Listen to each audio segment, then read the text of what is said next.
Bonjour, voilà, je vous fais une petite vidéo de démonstration pour la prise en main de votre B-Save. Vous avez dû recevoir un guide d'utilisation qu'il est quand même important de lire. Moi, je vais vous le synthétiser avec cette petite vidéo. Voilà.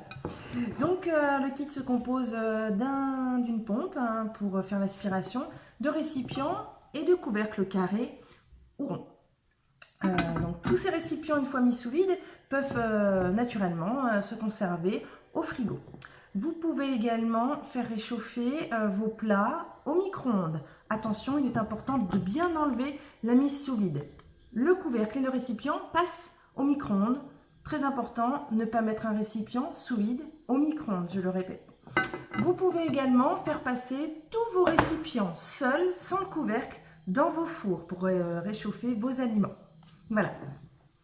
Je vais vous parler maintenant du nettoyage. Vous pouvez faire passer tous vos plats en verre naturellement au lave-vaisselle. Seuls les couvercles doivent être lavés à la main. Le lave-vaisselle pourrait endommager l'utilisation et l'efficacité de vos couvercles. Pour le nettoyage, rien de plus facile. Vous enlevez la valve, hop, en la retirant sur le côté, et vous retirez le joint. Grâce à la petite encoche qui se trouve sur un des côtés, on retire le joint. Et on peut nettoyer tous les éléments séparément. Pour les couvercles universels, c'est la même façon. On retire le joint. Hop, vous avez une petite encoche là sur le côté. On le retire pour pouvoir le nettoyer. Une fois nettoyé, il faut replacer donc tous les éléments. Pour replacer le joint sur tous les couvercles universels, vous devez repérer le côté où il y a une petite surbrillance là, dans l'intérieur du joint. Le côté où il n'y a aucun brillant doit se trouver à l'intérieur. Le côté surbrillant doit se trouver vers vous pour replacer votre joint. Hop.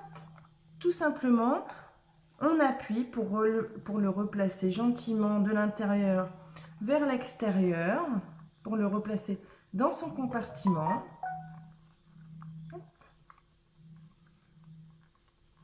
Voilà. Et on replace votre valve. Et du coup, c'est prêt à être utilisé. Pour les récipients carrés, c'est la même chose. Vous avez un côté en surbrillance qui doit être face à vous. Seul le récipient 3 litres a donc un joint avec une petite rainure. Voilà. Et cette petite rainure doit être placée de la même façon face à vous. Et on replace le joint dans son compartiment. Voilà. Et pour être sûr qu'il soit bien placé, vous pouvez le mettre sur un récipient et appuyer, comme ça, vous êtes sûr qu'il soit bien placé. On replace donc la valve et je voulais vous préciser également qu'elle doit être bien sèche, ainsi que le contour et le dessous de l'emplacement de la valve. Puisque lors de la mise sous vide, il est très important de ne pas aspirer de gouttes d'eau ou même de l'eau.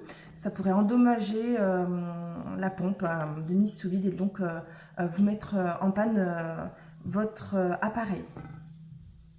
Voilà. Je vais donc maintenant vous parler pour faire la mise sous vide. Donc vous branchez votre appareil et je vous rappelle que vous pouvez le laisser brancher en permanence puisqu'il ne consomme aucune énergie tant qu'il n'est pas en utilisation. Voilà, donc vous placez votre récipient devant votre pompe, vous placez vos aliments à mettre sous vide. Très important de ne pas remplir à ras-bord votre récipient parce qu'un aliment pourrait se coincer lors de la mise sous vide. Et il est donc aussi important de ne pas faire de mise sous vide sur des plats encore chauds qui viennent juste de sortir du four parce que du coup ça pourrait créer une vapeur d'eau et du coup ça aspire donc de la vapeur d'eau et du coup on revient au même problème qu'avant, ça pourrait endommager votre pompe. Donc mise sous vide à 1 ou 2 cm du bord et des plats froids. Voilà, ou vous laissez refroidir bien sûr. Donc du coup vous prenez votre pompe, vous allez placer sur le joint. Il faut que tout le bord repose sur le couvercle. parce que du coup, si vous le mettez de côté, l'air s'échappe et du coup, vous ne pouvez pas aspirer tout l'air du récipient.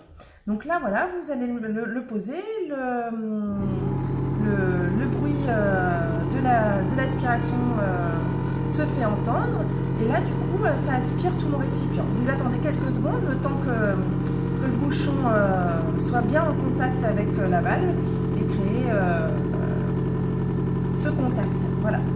Donc là, ça va être un petit peu plus long pour faire la mise sous vide. Je vous montre parce que mon récipient est vide et qu'il est très grand. Plus mon récipient est grand, plus longtemps ça met. Donc ce sont des petits récipients, bien évidemment, ça met beaucoup moins de temps. Donc vous avez vu que c'est complètement indépendant de mes gestes. Là, je peux aller débarrasser ma table, je peux faire ranger mon lave-vaisselle, je peux m'en aller. La machine fait son travail toute seule et va du coup cesser d'aspirer quand mon récipient sera vide et se ranger automatiquement.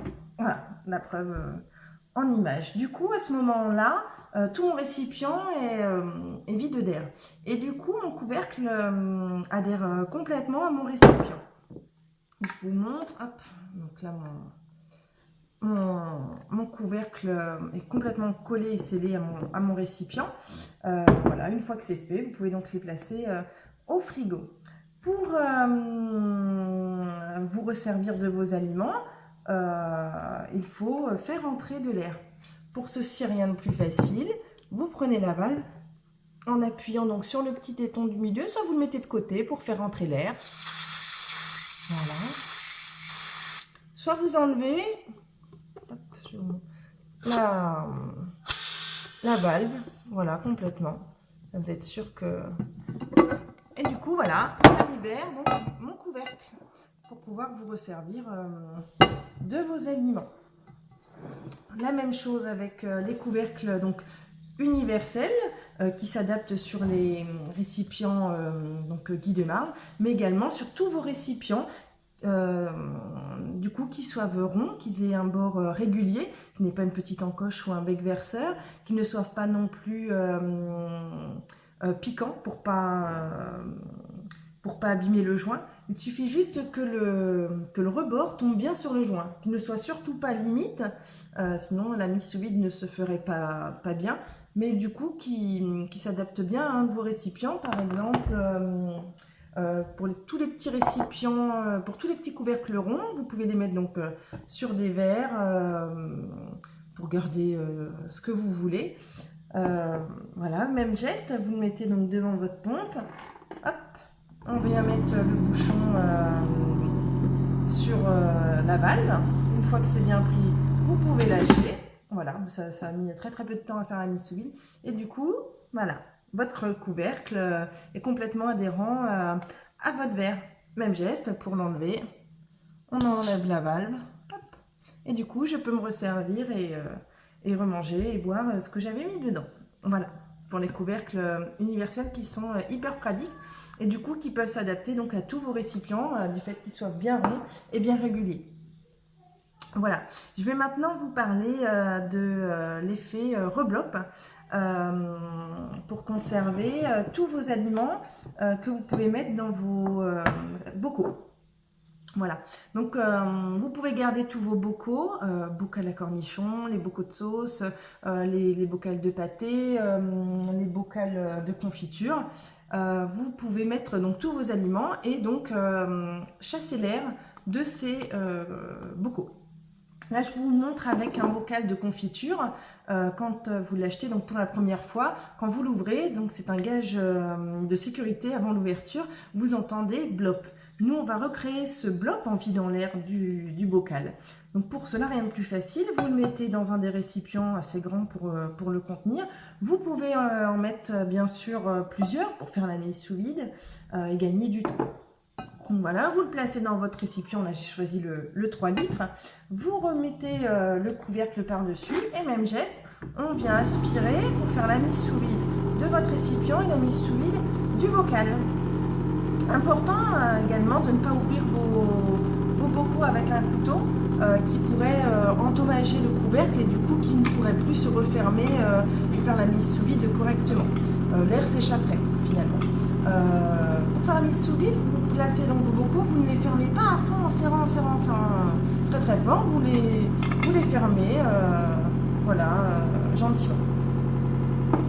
Voilà, donc là la mise sous vide est donc en train de se faire, et vous pouvez donc rebloquer tous vos bocaux, que ce soit de la moutarde, de la mayonnaise, de la confiture, et donc décupler tous vos récipients à l'infini en gardant tous vos bocaux. C'est très très écolo. Voilà, donc la mise sous vide c'est faite. Donc pareil, je fais rentrer de l'air pour libérer mon bocal. Hop. Je vais donc le reprendre et maintenant je vais donc l'ouvrir pour vous prouver l'efficacité de la mise sous vide. Et donc du coup en ouvrant, vous allez normalement donc entendre le blop de sécurité d'utilisation garantie sécurité. Hop. Voilà, donc là on l'a bien entendu. Une petite astuce, vous pouvez regarder sur vos bocaux, vous avez, hop, là on sait qu'il y a de l'air dedans. Et quand la mise sous vide est faite, on ne peut pas faire ça sur les couvercles. Voilà, pour l'effet rebloc que je sais que vous adorez tous.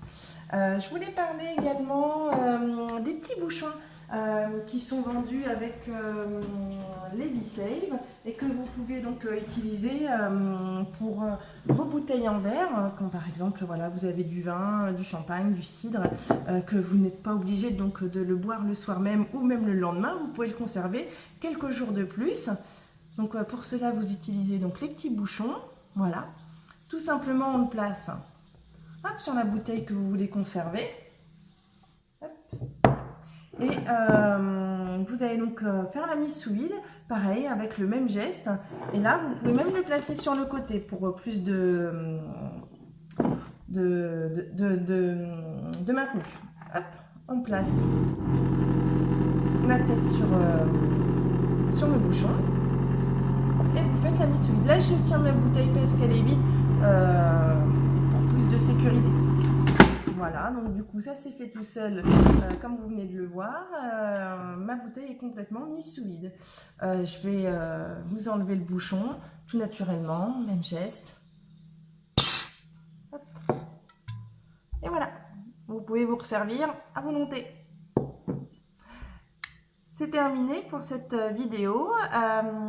Je voulais vous préciser également qu'il ne faut surtout pas hésiter à me téléphoner, à m'envoyer des SMS ou même des mails si vous avez n'importe quelle question qui vous passe sur l'utilisation de votre B-Save. Je vous précise rapidement pour le nettoyage de votre pompe, ne jamais la placer sous l'eau. On a vu que ça pouvait le mettre en panne, juste avec une petite éponge, un petit peu de produit pour enlever les petites saletés de votre appareil. Voilà, je vous souhaite une joyeuse et bonne utilisation et je suis sûre que vous allez vous éclater avec votre B-Save. Bonne fin de journée!